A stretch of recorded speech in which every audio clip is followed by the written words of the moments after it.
मात पिता हम बालक तेरे, तुमरी कृपा में है सुख घनेरे। मीठे बच्चे, हाँ? तुम जा रही हो? कौन? अभी तुम मुझे ही तो याद कर रही थी। क्या? प्रिया, राहुल, ये क्या मजाक चल रहा है? बच्चे, तुम रोज मुझसे बात करती हो, तो क्या मैं तुमसे बात नहीं कर सकता?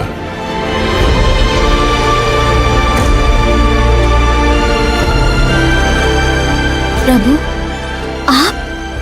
हाँ बच्चे, लेकिन तुम मुझे बाबा कह सकती हो। आप ईश्वर हैं, परमात्मा हैं। मैं आपको बाबा कैसे कह सकती हूँ?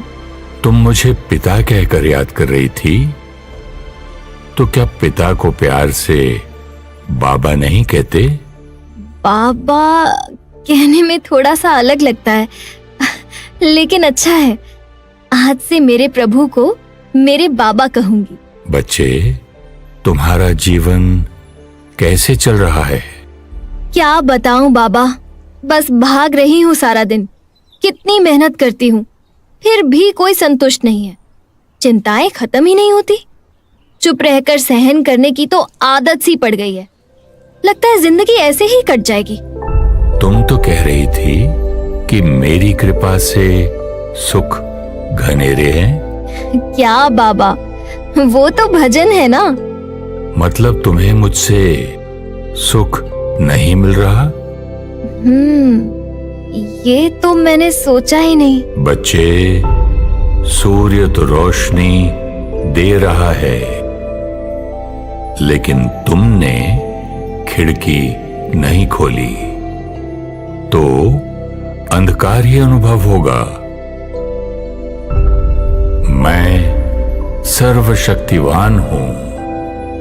मैं दुख हरता सुख करता हूं। मैं शांति का सागर हूं। तुम्हें मुझसे शक्तियां ले खुद को शक्तिशाली बनाना है। अरे बाबा, एक मिनट।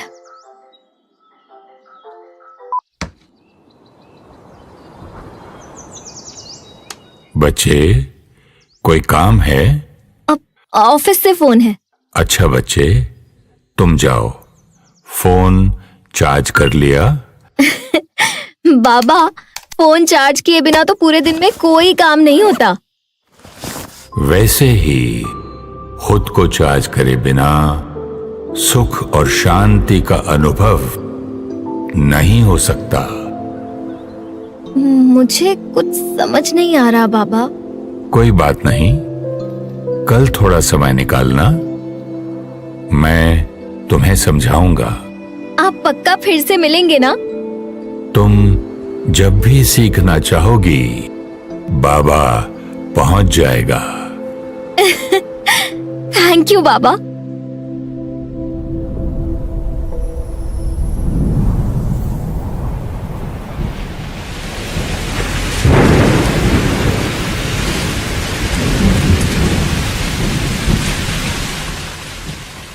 बाबा, मुझसे कल का इंतजार नहीं होगा। मुझे अभी खुद को चार्ज करने की जरूरत है। बच्चे, क्या बात है? आज मन उदास है? बाबा, आज का दिन ही खराब था। सुबह सुबह रोहित ने मुझ पर चिल्ला दिया। ऑफिस पहुंची तो एक नया ट्रेनी कंप्यूटर गेम्स खेल रहा था। प्रोजेक्ट मीटिंग में मेरी बॉस ने सभी जूनियर्स के सामने मेरी इंसल्ट कर दी। और वो लता बाई है ना, जिस पर मैं आंख बंद करके विश्वास करती हूँ, उसे आज मैंने पैसे चोरी करते देखा। मीठे बच्चे, तुम्हें लगा होगा पति ने गुस्सा किया, तुम्हारा रूठना स्वाभाविक है। किसी ने गलत काम किया, तुम्हारा गुस्सा होना स्वाभाविक है। इंसल्ट हुई तो अपमानित महसूस होना स्वाभाविक है। और किसी ने विश्वास तोड़ा तो रोना स्वाभाविक है। ऑब्वियसली स्वाभाविक है, इट्स नेचुरल। स्वाभाविक नहीं बच्चे, तुम्हारी चॉइस है। आपको लगता है मुझे शौक है रोने का? मीठे बच्चे, एक आत्मा ने गुस्सा किया, दूसरी आत्मा ने धोखा दिया। ये उनके संस्कार हैं और आपने जो किया वो आपका संस्कार है। आपका संस्कार उन पर निर्भर नहीं, वो परिस्थिति थी। आपका अटेंशन स्वस्थिति पर होना चाहिए। तुम्हारे पास शांति का संस्कार है, क्षमा का है, प्यार से समझाने का संस्कार है। लेकिन मेरे पास गुस्से का भी है, परेशान होने का भी है। तो चॉइस हुई ना कि कौन सा संस्कार व्यवहार में लाना है। पर उस टाइम चॉइस किसको याद रहती है? यही तो अभ्यास करना है। आपका मतलब है मैं ऐसी बातों में भी शांत रह सकती हूँ? बिल्कुल, क्योंकि शांति तुम्हारा स्वभाव है। मेरे मुंह से तो ऐसे ऐसे शब्द निकले हैं ना आज, जो मैं आपको बता भी नहीं सकती। तुमने कहा मेरे मुंह से शब्द निकल गए, इसका मतलब तुम अपने मन और कर्म इंद्रियों की गुलाम हो। बच्चे, तुम भूल चुकी हो कि तुम मालिक हो, अपने मन की मालिक, अपने संस्कारों की मालिक, अपने मुख की मालिक। वाओ, मतलब मन मेरे कंट्रोल में चलेगा? बाबा, ये मैजिक जल्दी कर दो प्लीज। जरूर बच्चे, लेकिन तुम पहले अपना परिचय दो। मैं स्वाति हूँ, मैं कंप्यूटर इंजीनियर हूँ, मैं रोहित की पत्नी हूँ, राहुल और प्रिया की माँ हूँ। मैं बस बच्चे, तुम्हारा नाम, तुम्हारी पढ़ाई, तुम्हारा परिवार, तुम्हारा औहदा, तुम्हारी जाति, तुम्हारा धर्म, यहाँ तक कि तुम्हारा शरीर भी, ये सब कुछ तुम्हारा है। तुम इस सब को मेरा कहती हो, लेकिन मेरा कहने वाला मैं कौन है? मैं तो इस बॉडी को ही मैं समझती हूँ, लेकिन कहती मेरा चेहरा, मेरा हाथ, मेरा शरीर हूँ। तुम्हारा शरीर दिखाई देता है, तुम शक्ति दिखाई नहीं देती। शरीर को चलाने वाली चैतन्य शक्ति को आत्मा कहते हैं। महसूस करो अपने आप को, प्रकृति के बीच चमकता हुआ सितारा। तुम शक्ति हो, तुम आत्मा हो। पर बाबा, आत्मा को तो कभी देखा ही नहीं, कैसे मानूं कि मैं आत्मा हूँ? जैसे ये पंखा दिखाई देता है, लेकिन इसे चलाने वाली शक्ति बिजली तो दिखाई नहीं देती। बिजली नहीं तो पंखा किसी काम का नहीं। इसी तरह आत्मा जब शरीर छोड़ देती है, शरीर किसी काम का नहीं। जैसे तुम्हारी दुनिया में मृत्यु कहते हैं। पर ये शक्ति मुझे फील तो होनी चाहिए ना? मीठे बच्चे, मन को महसूस किया है? मन तो सारा दिन सोचता रहता है, रोकना भी चाहो तो रुकता नहीं है। आत्मा 3 कार्य करती है। जब तुम आत्मा सोचने का काम करती हो, उसे मन कहते हैं। जैसे कोई बात हुई और तुम्हारे मन ने कहा सच बोलो तो डांट पड़ेगी, झूठ बोला तो काम हो जाएगा। मन अनेक संकल्प करता है, फिर तुम संकल्पों को परख कर निर्णय लेती हो, उसे बुद्धि कहते हैं। अगर बुद्धि ने कई बार झूठ बोलने का निर्णय लिया तो वो बन गया तुम्हारा संस्कार। एक बार संस्कार बन गया तो सोच नहीं चलती, निर्णय नहीं लेना पड़ता, संस्कार व्यवहार में आ जाता है। जिसे तुमने कहा चॉइस नहीं थी, गुस्सा आ गया। जैसे तुम एक हो लेकिन किसी के लिए बेटी हो, किसी के लिए मां तो किसी के लिए पत्नी, पर हो तो एक। इसी तरह आत्मा एक शक्ति है, कार्य तीन करती है, मन, बुद्धि, संस्कार।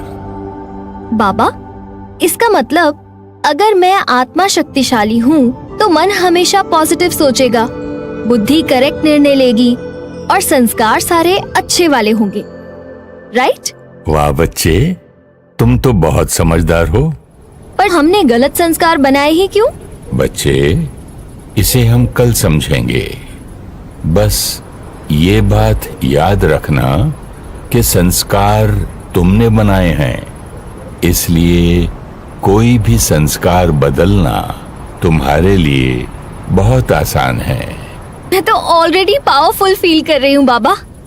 मीठे बच्चे, चलो आत्मा को शक्तिशाली बनाने के लिए कुछ क्षणों के लिए ड्रिल करते हैं। ध्यान को भ्रुकुटी के बीच एकाग्र करते हुए संकल्प करें, मैं इस शरीर को चलाने वाली शक्ति आत्मा हूं। मैं अपने शरीर की मालिक हूं। मैं अपने मन की मालिक हूं। मैं कर्म इंद्रियों की मालिक हूं। मैं ज्योति स्वरूप आत्मा, चमकता हुआ सितारा हूं। मैं लाइट हूं। मैं माइट हूं। मैं शक्तिशाली आत्मा हूं।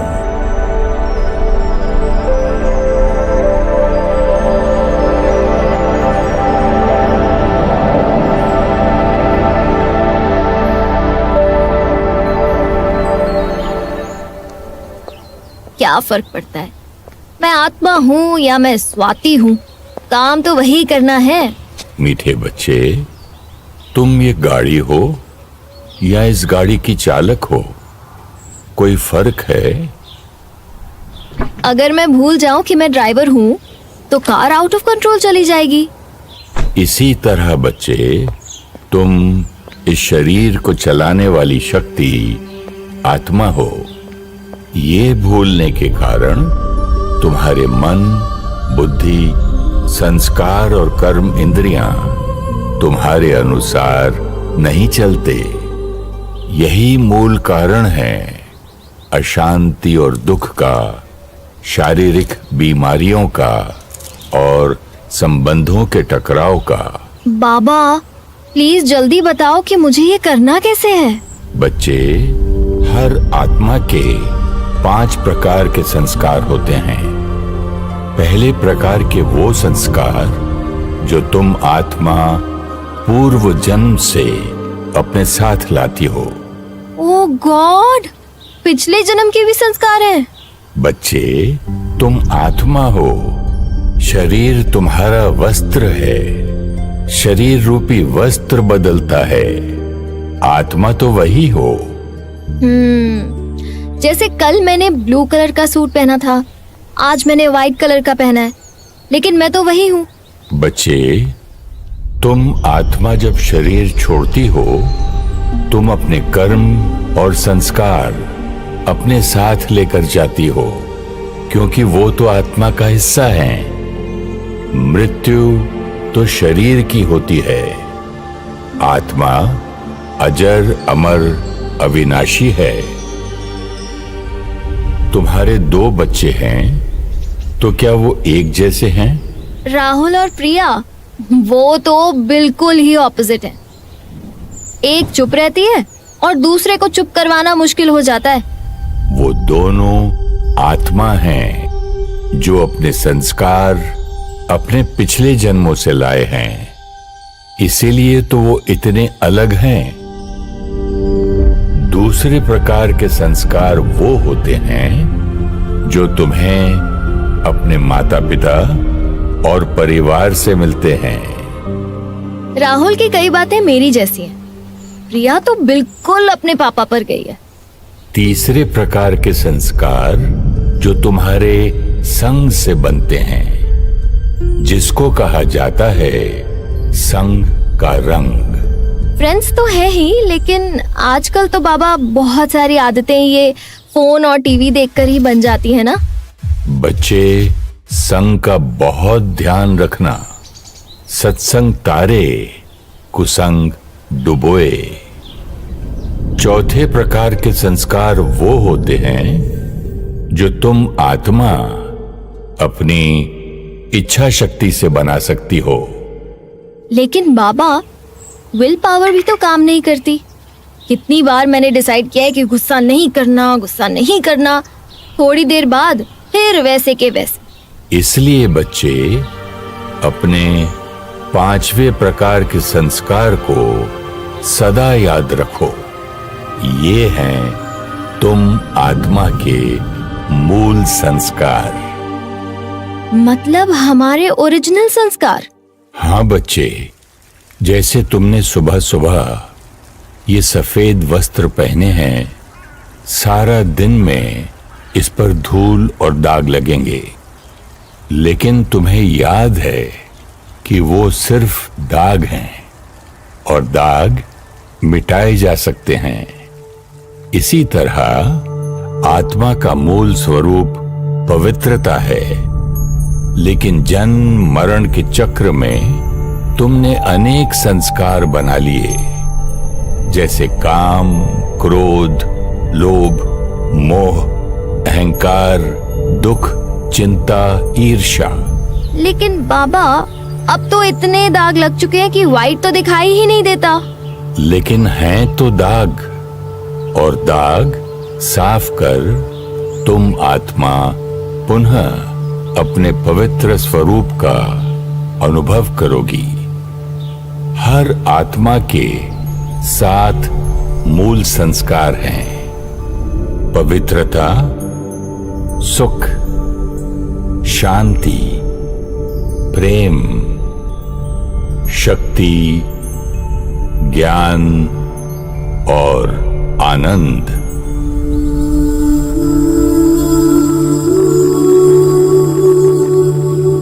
हम तो शांति के लिए दूर दूर जाते हैं।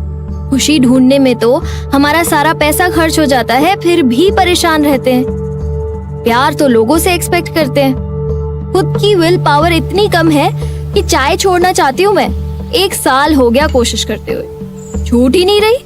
खुद को शरीर, रिश्ता, औधा समझा तो खुशी, प्यार, शक्ति को उन्हीं में ढूंढने लग गए।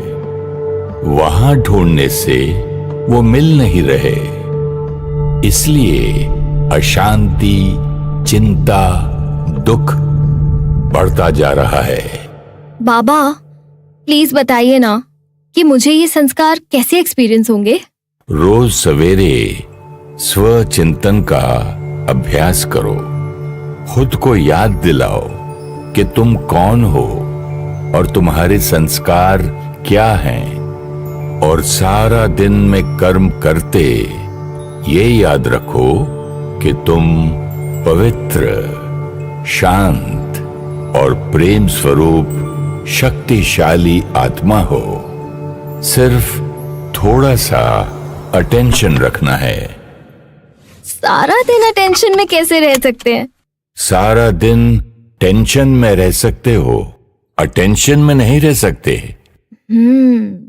बाबा, मैं रेडी हूँ प्रैक्टिस करने के लिए। हर एक के संपर्क में आते ये याद रखना, वो भी एक पवित्र आत्मा है। अनेक जन्म लेते उन पर भी कुछ संस्कारों के दाग लग गए हैं। मूल संस्कार उनके भी प्रेम, सुख, शांति हैं। फिर तुम्हें कोई भी बुरा नहीं लगेगा। तुम्हारी खुशी अब परिस्थिति पर निर्भर नहीं। तुम सुख स्वरूप आत्मा हो। तुम्हें कोई बात हिला नहीं सकती। तुम्हें प्यार, सम्मान चाहिए नहीं। तुम प्यार से भरपूर, सबको स्नेह और दुआएं देने वाली आत्मा हो। पर बाबा, ये सब उस टाइम याद रहना चाहिए ना? हर घंटे 1 मिनट रुककर अपने को याद दिलाओ, उस स्वरूप में स्थित हो जाओ। बाबा, मरने की भी फुर्सत नहीं है और आप कह रहे हैं कि मैं हर घंटे रुककर याद करूं कि मैं शांत आत्मा हूँ। मीठे बच्चे, आज तक खुशी के लिए कितनी मेहनत की, फिर भी खुशी नहीं मिली। अब कुछ क्षण निकालने से आत्मिक शक्ति बढ़ जाएगी और तुम्हारे सारे काम पहले से जल्दी और ज्यादा अच्छे होंगे। ओह गॉड, पहले ही मीटिंग के लिए देर हो रही थी, अब और 1 मिनट लेट हो जाएगा। बच्चे, 1 मिनट के लिए अटेंशन। मैं शुद्ध पवित्र आत्मा हूं। हर परिस्थिति में शांत रहने वाली शांत स्वरूप आत्मा हूं। हर आत्मा को प्यार और सम्मान देने वाली प्रेम स्वरूप आत्मा हूं। असंभव को संभव करने वाली मैं शक्तिशाली आत्मा हूं। मैं शक्तिशाली आत्मा हूं। ये तो मन का ट्रैफिक कंट्रोल था। थैंक यू बाबा।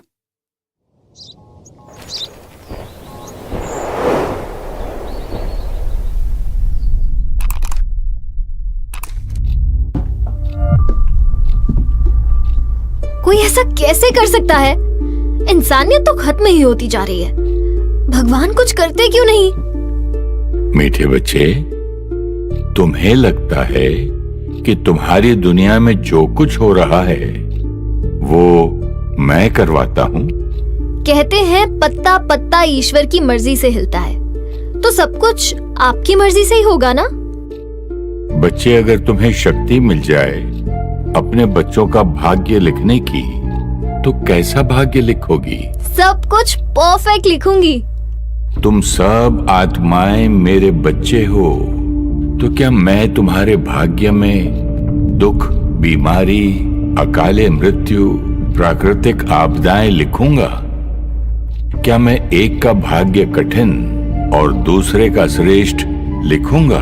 तो फिर ये सब कौन डिसाइड करता है? ये सब तुम बच्चे कर रहे हो। हम क्यों करेंगे ऐसा?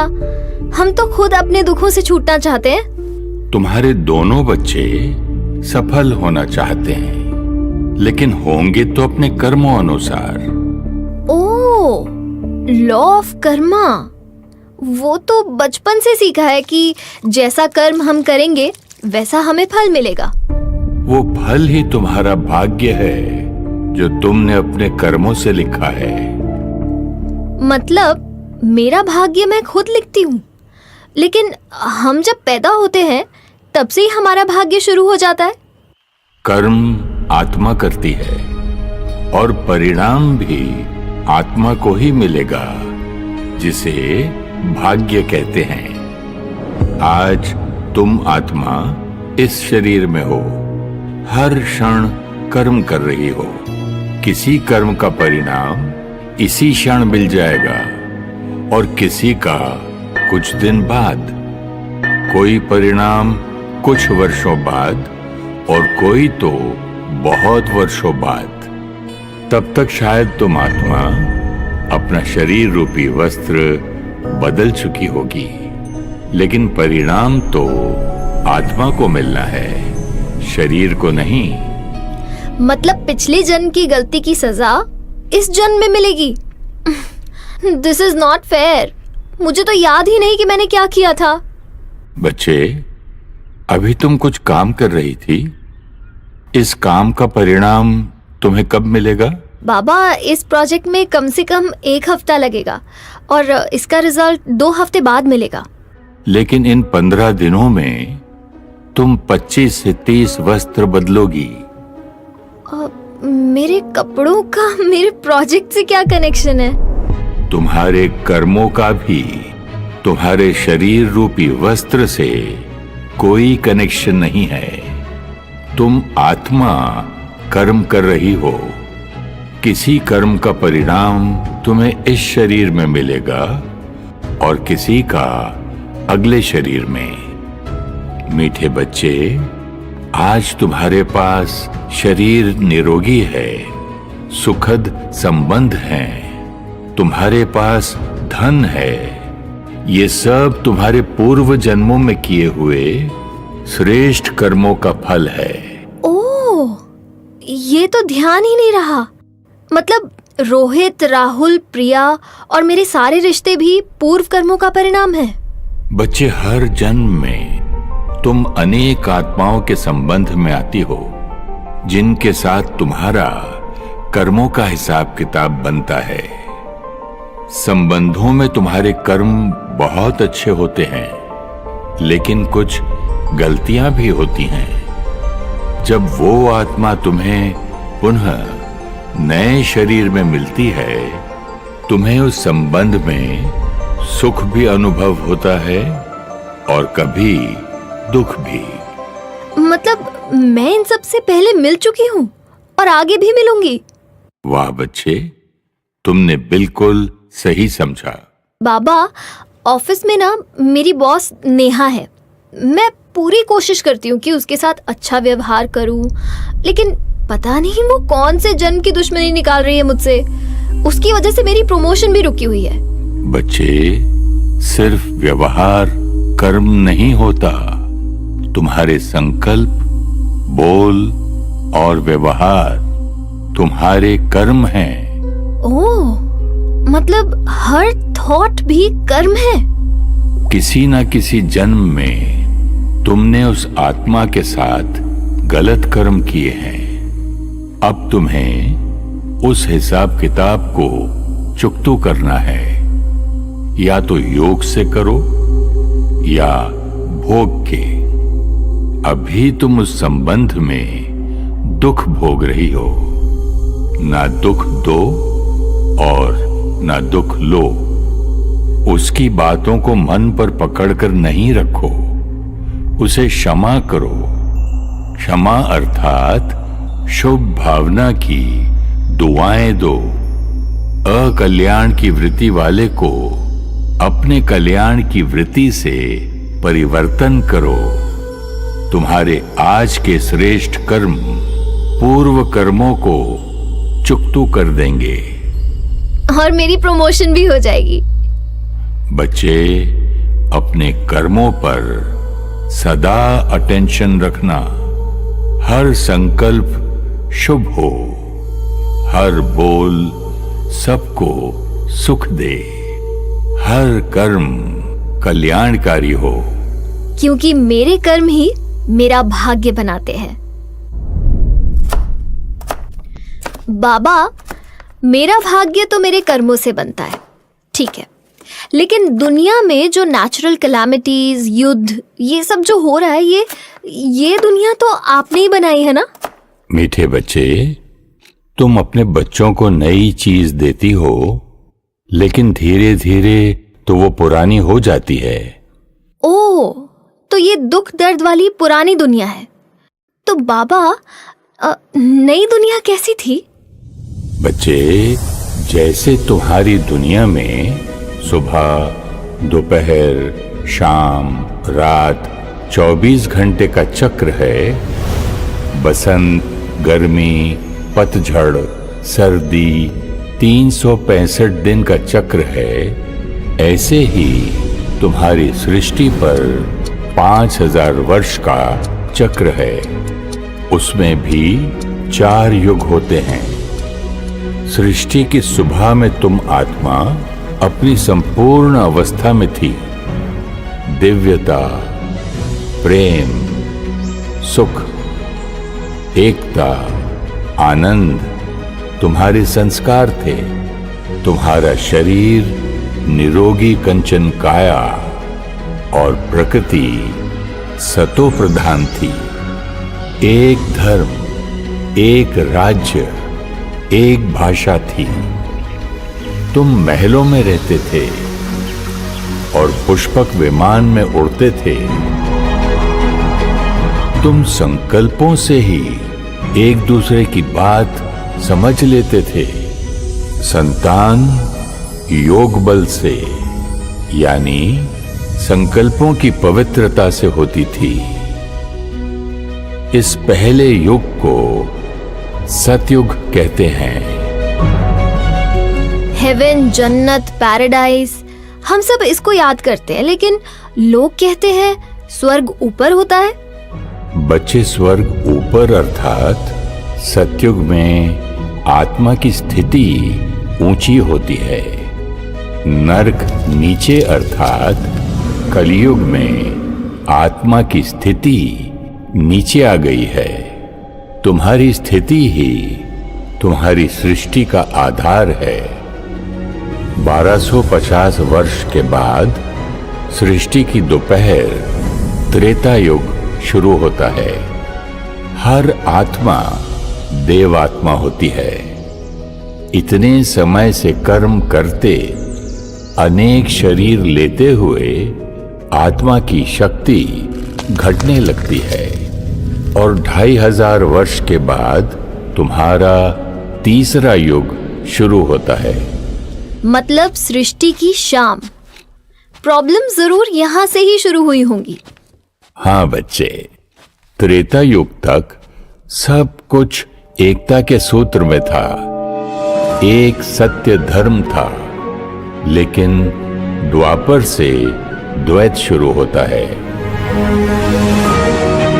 धर्म और अधर्म, सत्य और असत्य, सुख और दुख शुरू होता है।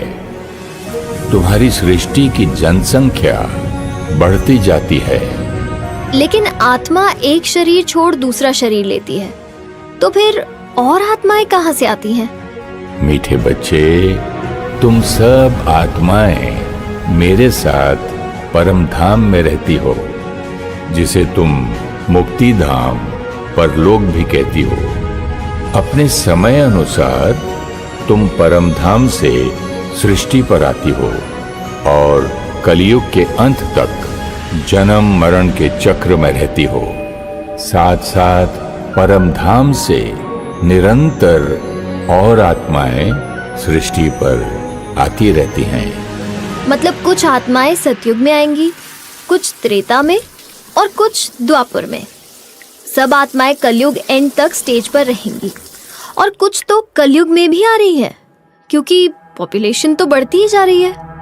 हाँ बच्चे, द्वापर युग में तुम आत्मा हो ये तुम भूलना शुरू करते हो और अपने शरीर को ही अपनी पहचान समझने लगते हो।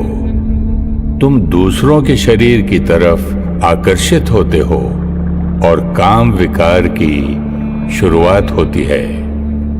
आत्मा की शक्ति घटने के कारण काम, क्रोध, लोभ, मोह, अहंकार तुम्हारे संस्कार बनने शुरू होते हैं। तो प्योर व्हाइट आत्मा पर द्वापर युग से दाग लगने शुरू हुए। बच्चे, जब विकार शुरू होते हैं तो दुख दर्द अनुभव होता है और इसीलिए द्वापर युग में तुम्हें मेरी याद आती है। खुद को साकार शरीर समझने के कारण मुझ निराकार को भी साकार में ढूंढना शुरू करते हो और मुझे याद करने के लिए मेरे चिन्ह शिव ज्योतिर्लिंग की स्थापना करते हो। हाँ जी बाबा, हमारे मंदिर में भी शिव ज्योतिर्लिंग है।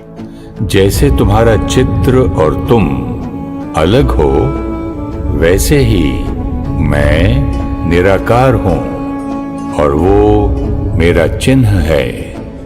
तुम्हें सतयुग की याद आती है। तुम अपने पूर्वजों की मूर्ति बनाकर उन्हें मेरा स्वरूप समझ याद करते हो। आपका मतलब है देवी देवताओं की मूर्ति, हम उन्हें भगवान मानकर ही पूजते हैं। बच्चे, तुम मुझे ढूंढ रहे थे क्योंकि तुम बच्चों को पता था तुम्हारे दुख हर कर तुम्हें सुख देने वाला तुम्हारा परम पिता परमात्मा ही है। तुम्हें याद दिलाने के लिए कि तुम सब आत्माएं हो, एक परमात्मा की संतान, आपस में भाई भाई हो, बहुत विशेष पवित्र आत्माएं परम धाम से तुम्हारी सृष्टि पर आई थीं। Zoroaster, Ibrahim, Moses, Muhammad, Gautam Buddha, Jesus Christ, Mahavir, Shankaracharya तुम्हें मुझसे जोड़ने आए थे, लेकिन तुम उनसे ही जुड़ते गए। पवित्रता, सत्यता, प्यार तुम्हारा स्वधर्म है, वो तुम्हें याद दिला रहे थे, लेकिन तुम अनेक धर्म बनाने लग गए। अगर हम उनकी शिक्षाओं पर चलते तो आज हम यूनाइटेड होते, लेकिन हम तो एक दूसरे से लड़ रहे हैं, युद्ध कर रहे हैं। जैसे तुम वैसी तुम्हारी दुनिया बनती गई और तुम चक्र के चौथे युग कलयुग में पहुंच गए। अब तुम पूरी तरह से भूल चुके हो कि तुम पवित्र शक्तिशाली आत्मा हो। तुम चीजों में खुशी और लोगों में प्यार ढूंढ रहे हो। काम, क्रोध, लोभ, मोह, अहंकार, ईर्ष्या, द्वेष, नफरत अति में पहुंच गए हैं। आत्मिक शक्ति कमजोर हो चुकी है। अब तुम विज्ञान की शक्ति पर निर्भर हो गए हो। युद्ध, मानसिक और शारीरिक बीमारियां, अकाल मृत्यु, प्राकृतिक आपदाएं तुम्हारे जीवन को मुश्किल बना रही हैं। अब लोग कहते हैं कि प्रलय हो जाएगी। कितने साल हैं हमारे पास?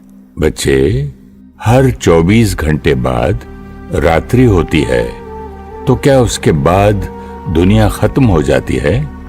आपका मतलब है जैसे रात के बाद रोज सुबह आती है, तो कलयुग के बाद फिर से सतयुग आएगा? हाँ बच्चे, समय का चक्र है। सृष्टि का विनाश नहीं होगा, कलयुगी संस्कारों का विनाश होगा और सतयुगी दुनिया स्थापन होगी। अच्छा बच्चे, ये बताओ, जो दिव्य आत्माएं सतयुग में इस सृष्टि पर थीं, वो अब कहाँ होंगी? कलयुग के एंड तक तो उन्हें स्टेज पर ही रहना है, तो वो यहाँ कलयुग में ही होंगी। कुछ समझ आया बच्चे? अब क्या समझ आना था?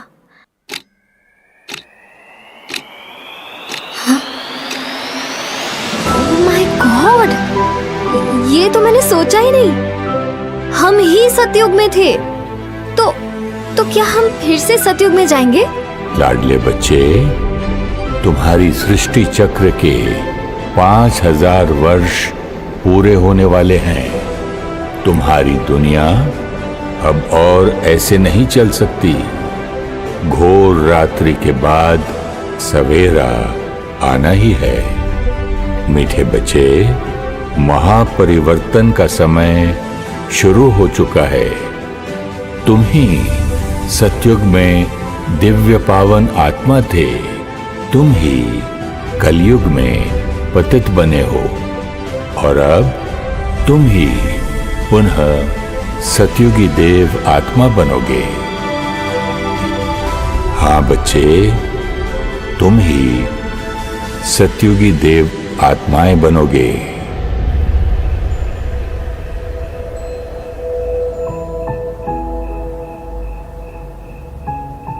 मीठे बच्चे, कुछ सोच रही हो?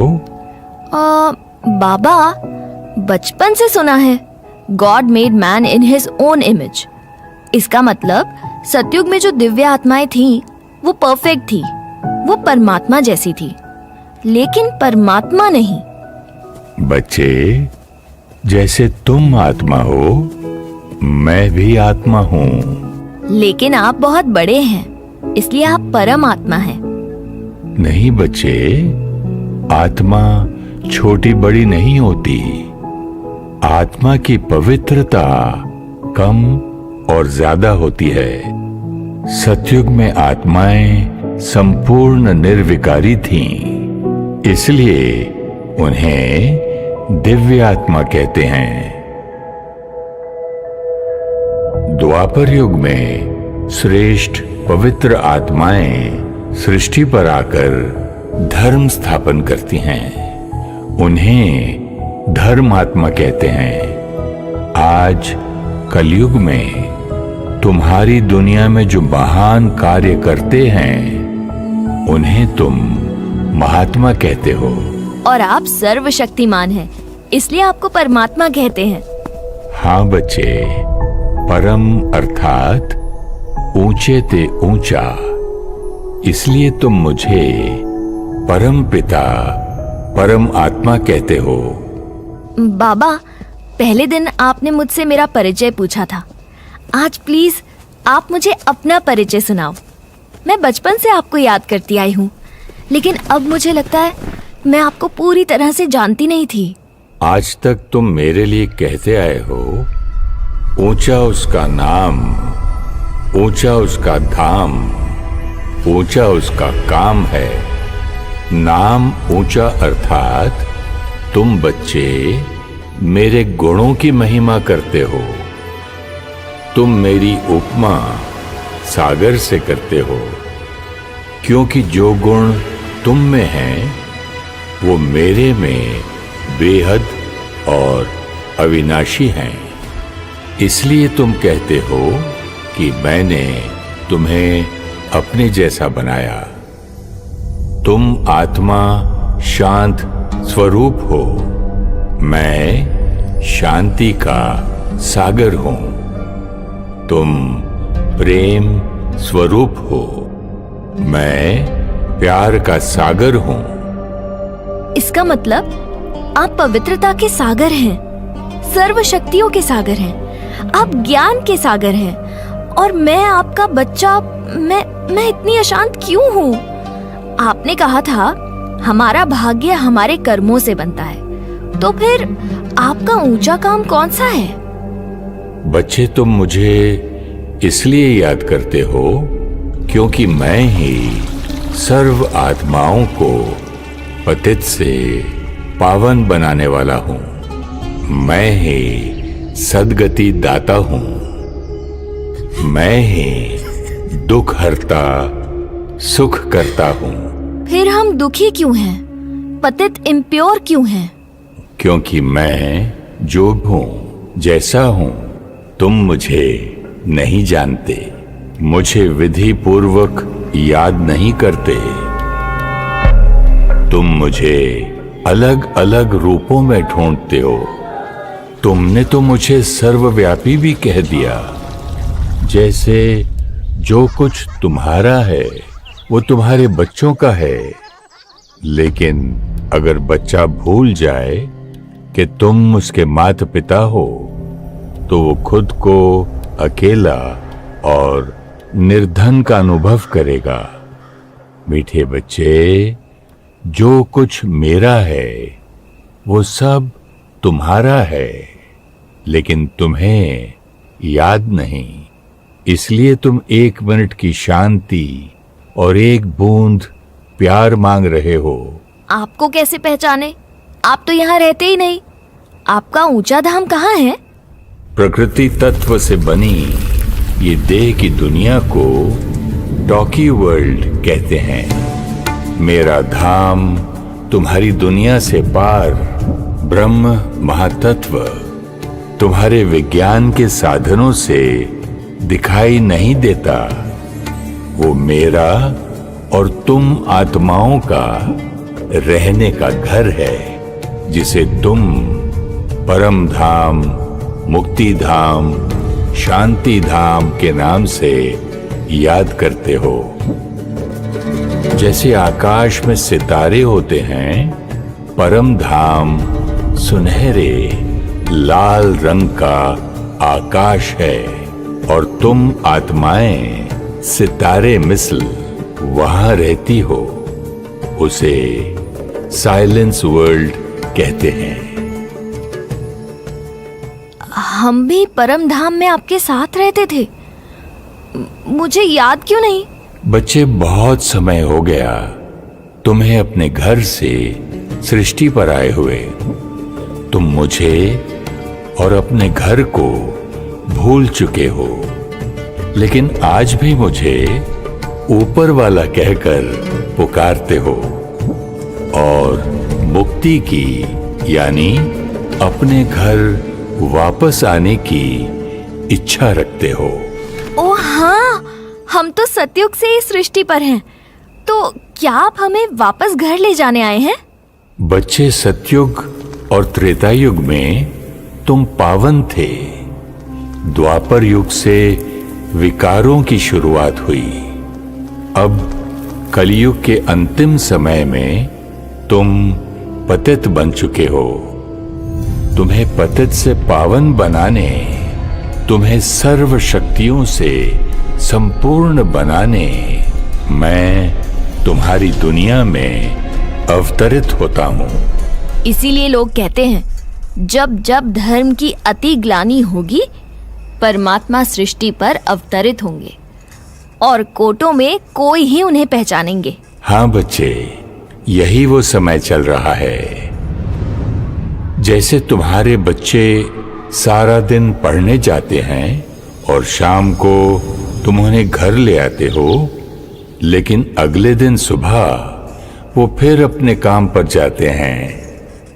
लाडले बच्चे, तुम 4 युगों से सृष्टि पर कर्म करते करते थक चुके हो। अब थोड़े समय के लिए अपने घर परमधाम चलोगे और फिर अपना पाठ बजाने सतयुग में सृष्टि पर आओगे। बाबा, क्या सब लोग सतयुग में आएंगे? बच्चे, जितना तुम पुरुषार्थ कर पवित्र बनोगे, उसी अनुसार तुम सृष्टि पर आओगे। संपूर्ण पवित्र आत्माएं सतयुग त्रेता में आएंगी, थोड़ा कम द्वापर में आएंगी, बाकी कलयुग में आएंगी। तब तक वो सब आत्माएं परम धाम में रहेंगी। ओह, इसीलिए पॉपुलेशन बढ़ती रहती है, क्योंकि परम धाम से और आत्माएं आती जा रही हैं। बाबा, सब लोग आपको पहचानकर पवित्र क्यों नहीं बनते?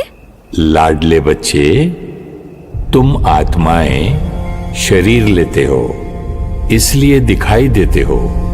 मैं तो जन्म मरण के चक्कर से न्यारा हूं। मैं निराकार हूं। तुम मुझे तीसरे नेत्र से देख सकते हो, शरीर की आंखों से नहीं। The third I of wisdom, मतलब ज्ञान का तीसरा नेत्र। बाबा, हम आपको बहुत सारे नामों से पुकारते आए हैं, लेकिन आपका एक्चुअल नाम क्या है?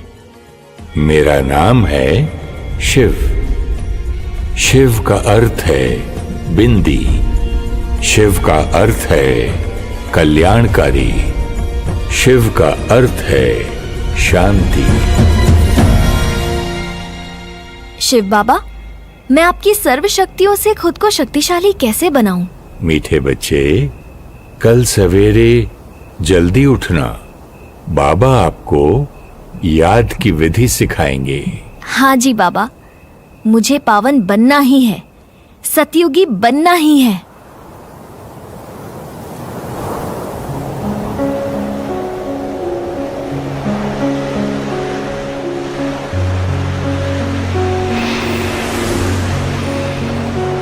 गुड मॉर्निंग बाबा, मैं तो सुबह से भी पहले उठ गई। मीठे बच्चे, ये अमृत वेले का समय तो सबसे श्रेष्ठ समय है याद में बैठने का। बाबा, मुझे आपकी शक्तियों का अनुभव कैसे होगा? बच्चे, जैसे तुम सागर के किनारे बस खड़ी हो और तुम्हें सागर की शीतलता और ठंडक का अनुभव हो रहा है। पर मैं आपके पास कैसे आऊं? आप तो परम धाम में रहते हो। बच्चे, वहां तुम्हें शरीर से न्यारे होकर, आत्मिक स्वरूप में स्थित होकर, बुद्धि के तीसरे नेत्र से आना है। बाबा, प्लीज इजी करके बताओ, ये तो बहुत कंफ्यूजिंग है। अच्छा बच्चे, तुम अपने माता पिता को याद करो। मन उनके बारे में सोचे, बुद्धि उनको देखे। कुछ दिखाई दिया बच्चे? हाँ जी बाबा। अब तुम उनसे बात करो, उनका जवाब सुनो, उनके प्यार और दुआओं को महसूस करो। कैसा लग रहा है बच्चे? बहुत अच्छा लग रहा है, जैसे मैं उनसे सामने बात कर रही हूँ। मन संकल्प करे, बुद्धि उसका चित्र निर्माण करे और तुम उसको अनुभव करो। यही याद है, यही योग का पहला कदम है। मतलब पहले थॉट क्रिएट करना, उसको विजुअलाइज करना, फिर एक्सपीरियंस होगा। मैं सोचती थी मेडिटेशन मतलब कोई थॉट ही नहीं आना चाहिए, इसलिए मुझसे कभी हुआ ही नहीं। बच्चे, जैसे तुम अपने माता पिता को याद कर रही थी, वैसे ही मुझे अपने परम पिता को याद करना है ना? लेकिन उनके रूप और उनके घर को तो मैंने देखा है, तो याद करना आसान है। बच्चे, तुम मेरे साथ परम धाम में रहते थे। तुमने अपने घर और मुझे अनुभव किया है। अब इस समझ से याद करो। इसीलिए ज्ञान को तीसरा नेत्र कहा जाता है। ज्ञान मतलब समझ। बच्चे, तुम आत्मिक स्वरूप में स्थित होकर बुद्धि से चांद सितारों की दुनिया से पार अपने घर परम धाम पहुंच जाओ। मेरे समीप आकर बैठो, शक्तियों से खुद को भरपूर करो।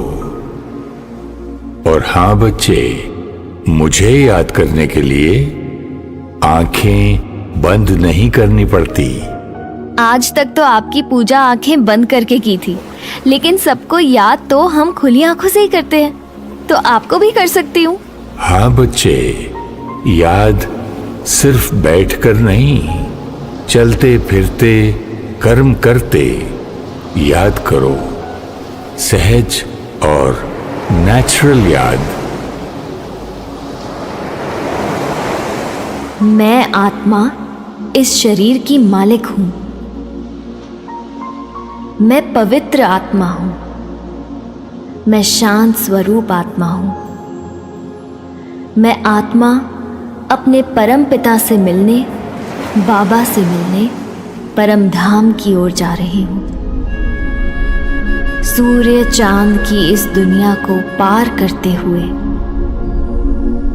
सुनहरे लाल आकाश में परम धाम, ये मेरा घर है। निराकार परमात्मा शिव बाबा के समीप मैं आत्मा पहुंच गई हूं। प्यार के सागर सर्वशक्तिवान की शक्तियों से मैं आत्मा भरपूर हो रही हूं। मैं अपने को लाइट शक्तिशाली अनुभव कर रही हूं। मीठे बाबा, मैं अपनी हर बात आपसे कह सकती हूं। मेरे हर प्रश्न का जवाब मुझे अब आपसे मिलता है। मीठे बच्चे, जैसे सूर्य की किरणें तुम्हारे शरीर को स्वस्थ बनाती हैं, मैं ज्ञान सूर्य हूं। मेरी शक्तियां तुम आत्मा को शक्तिशाली बनाती हैं।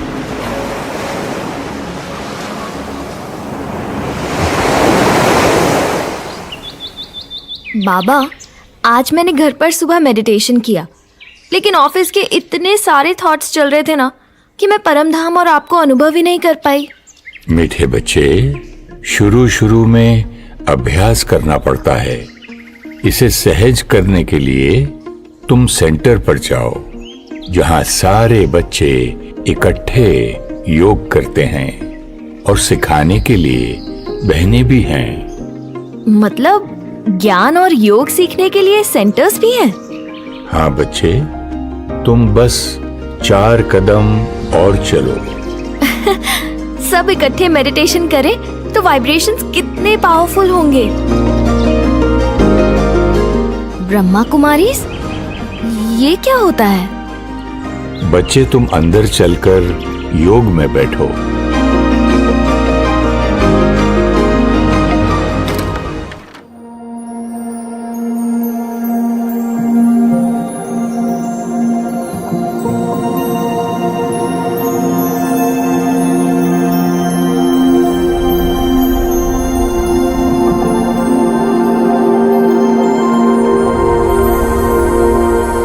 कितनी शांति है, कितनी पावर है, इतना लाइट फील हो रहा है।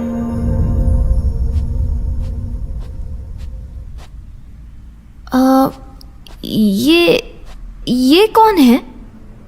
लाडले बच्चे, तुम्हारी कलयुगी दुनिया अब और ऐसे नहीं चल सकती। सतयुग तो आना ही है, लेकिन सृष्टि का ये महापरिवर्तन ना विज्ञान से हो सकता है, ना किसी और सत्ता से। संसार परिवर्तन केवल संस्कार परिवर्तन से होता है। मेरा तुमसे वादा था कि जब तुम्हारी दुनिया में धर्म की अति ग्लानि होगी, मैं स्वयं तुम्हारी सृष्टि पर आऊंगा। अपने वायदे अनुसार मैं परमधाम छोड़ तुम्हारी दुनिया में आता हूं। ये सृष्टि चक्र का छोटा सा 5वां युग है, संगम युग। इन तस्वीरों में एक लंबी कहानी है। बाबा प्लीज सुनाओ ना। 1936 में दादा लेखराज सिंध के नामी ग्रामी जौहरी थे। परिवार और व्यापार की जिम्मेवारियां संभालते हुए धार्मिक प्रवृत्ति वाले थे। एक दिन बनारस में दादा को एक विचित्र अनुभव हुआ। उन्हें युद्ध, प्राकृतिक आपदाएं, हिंसा, बीमारियों के दृश्य दिखाई दिए। दादा ने देखा विनाश के धुएं से ऊपर उड़ते हुए सितारे परमधाम जा रहे हैं। दादा तो डर गए होंगे। बाबा, क्या ये दृश्य आप उन्हें दिखा रहे थे? हाँ बच्चे, दादा को लगा सब कुछ खत्म होने वाला है, इसलिए एकांत में ज्यादा समय बिताने लगे। फिर मैंने उन्हें एक और नजारा दिखाया। चमकते हुए सितारे नीचे आकर सुंदर दिव्य रूप लेते हैं। उन्हें आवाज आई, ऐसी दुनिया तुम्हें बनानी है, ऐसी दुनिया तुम्हें बनानी है, तुम्हें बनानी है। मतलब आपने उन्हें कलयुग के एंड और सतयुग की शुरुआत का साक्षात्कार कराया। मीठे बच्चे, दादा लेखराज को ये नहीं समझ आया कि ये दृश्य उन्हें मैं दिखा रहा हूं। एक बार दादा परिवार के साथ सत्संग में बैठे थे और अचानक उठकर चले गए। उनकी बहू ब्रिजेंद्रा उनके पीछे गई और देखा दादा गहरी सोच में थे।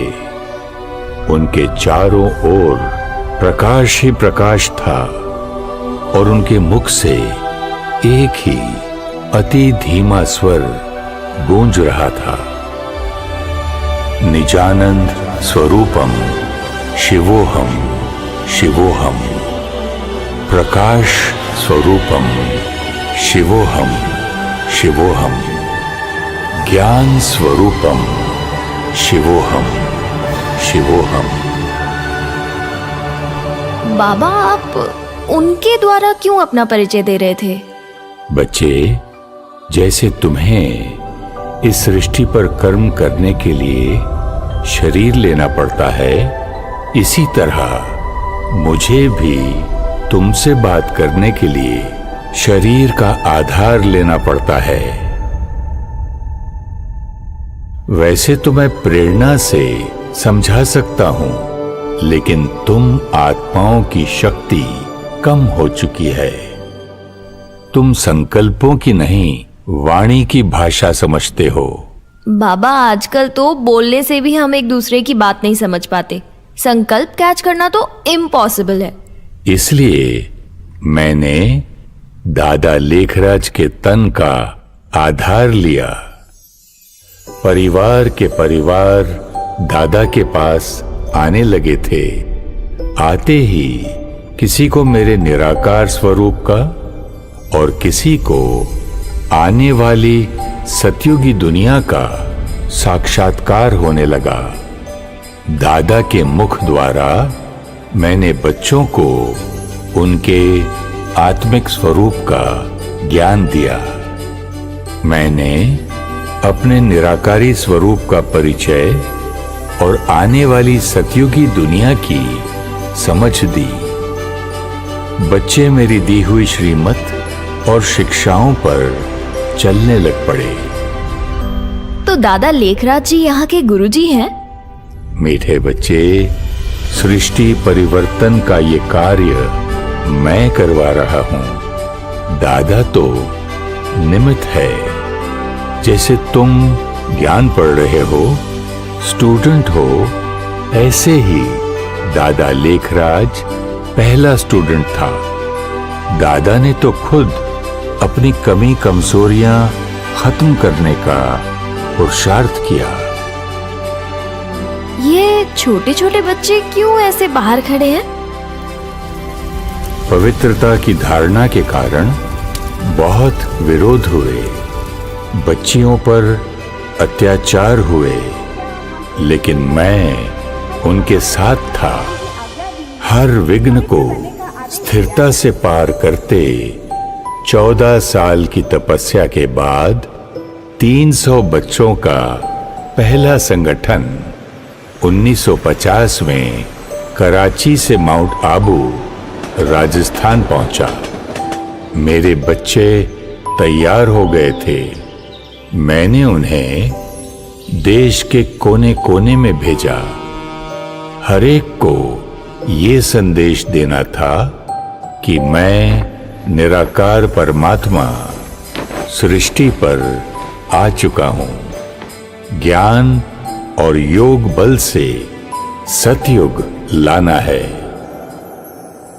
मैंने दादा लेखराज का नाम प्रजापिता ब्रह्मा रखा और बच्चे उन्हें प्यार से ब्रह्मा बाबा बुलाते हैं। ओह, इसीलिए बाहर भी ब्रह्मा कुमारीज लिखा था। क्या मैं ब्रह्मा बाबा से मिल सकती हूँ? मीठे बच्चे, सृष्टि परिवर्तन का ये कार्य मैं करवा रहा हूं।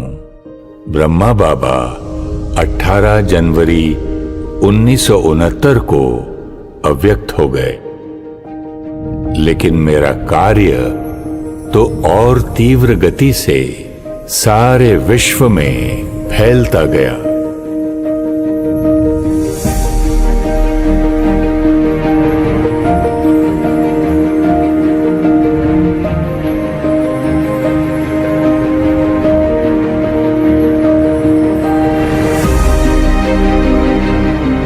लाखों लाखों बच्चे घर गृहस्थ में रहते ज्ञान की धारणा, योग की तपस्या और पवित्रता के बल से मेरे सृष्टि परिवर्तन के कार्य में जुड़ चुके हैं।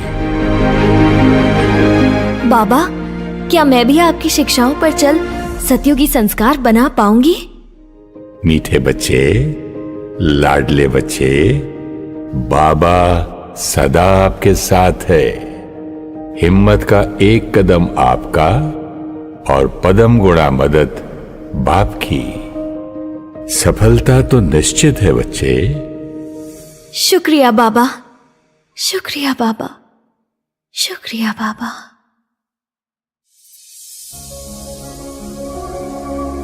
स्वाति की तरह अगर आप भी टेंशन, गुस्सा, दुख, बीमारी और एडिक्शन से मुक्त होना चाहते हैं तो निराकार परमात्मा से कनेक्शन जोड़ खुद को शक्तिशाली बनाने के लिए सीखिए राजयोग मेडिटेशन।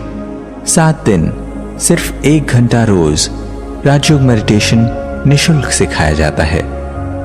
अपने नजदीकी सेंटर का एड्रेस और नंबर जानने के लिए हमें ईमेल करें contact@awakeningtv.in या कॉल करें 8209 333 033 या 8209 888 988।